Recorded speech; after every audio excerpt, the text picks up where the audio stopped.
मैं अगर आप मुझे अपॉर्चुनिटी दो तो मैं जापानी फ़िल्में भी करूँगी, मैं किसी भी लैंग्वेज में फ़िल्म कर सकती हूँ। पर्सनली मुझे किसी चीज़ की ग्लोरिफिकेशन पसंद नहीं है। हर चीज़ को इतना लाइटली लेते हैं, हम भूल जाते हैं कभी-कभी कि हम कितने प्रिविलेज्ड हैं।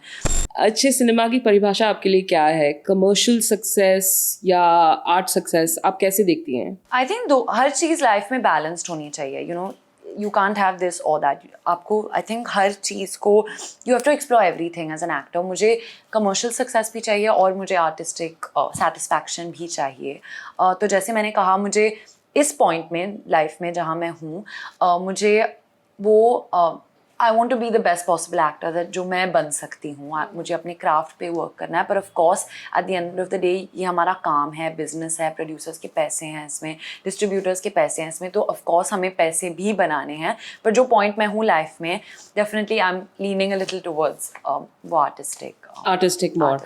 ये बताइए अनन्या कि क्राइम एक जॉनर जो है वो बहुत चल रहा है हिंदी सिनेमा में ही नहीं, हम ओटीटी में देखते हैं, सीरीज में देखते हैं। इसके ऊपर आपके क्या विचार हैं? क्या एक वो मास्क पहना गया है कि इसी से इम्पैक्ट बनता है? हाउ डू यू, मतलब कैसे आप देखती हैं क्राइम और वायलेंस को, और सिनेमा में ज़्यादा सेंटर स्टेज लेते हुए भी फिलहाल नज़र आ रहा है? आई थिंक हर जॉनर का टाइम होता है। शायद अब ऐसा चल रहा है कि आई फील लाइक कभी कभी क्राइम ऐसे चलता है क्योंकि लोगों में बहुत हिडन रेज होता है, तो कभी कभी जब वो देखते हैं स्क्रीन पर तो उन्हें एक कथारसिस सॉर्ट ऑफ फील होता है कि वो देखते हैं तो उनमें ही कुछ रिलीज होता है जो उनमें एंगर था इन अ वे। पर आई फील लाइक हम सिनेमा बहुत साइक्लिक है, एक टाइम पे लव स्टोरी ज़्यादा चलती थी, अब एक्शन ज़्यादा चल रहा है, पर आई फील लाइक फेस बदल जाएगा फिर से। पर्सनली मुझे किसी चीज़ की ग्लोरिफिकेशन पसंद नहीं है, टॉक्सिसिटी की, टॉक्सिक मैस्कुलिनिटी की, जो क्राइम गलत तरीके में दिखाया जाता है, स्पेशली क्राइम अगेंस्ट वुमेन।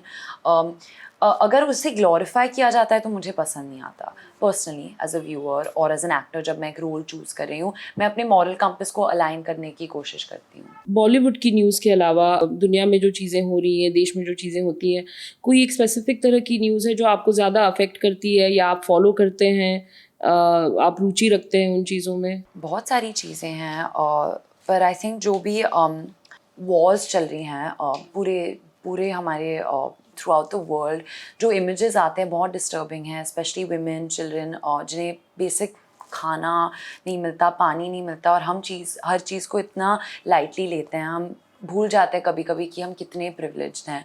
हमारे लिए पानी, हम just have a sip of water भी एक प्रिविलेज है किसी के लिए कहाँ। सो आई फील वो डिस्पैरिटी बहुत मुझे अलार्मिंग और जारिंग लगती है। बॉलीवुड के अलावा अगर आप किसी और भाषा में, किसी और कल्चर में आपको अगर मूवीज़ करनी है तो कौन से उसमें आप जाएंगी? मैं अगर आप मुझे अपॉर्चुनिटी दो तो मैं जापानी फ़िल्में भी करूँगी, मैं किसी भी लैंग्वेज में फ़िल्म कर सकती हूँ, पर मुझे स्क्रिप्ट बस पसंद आए।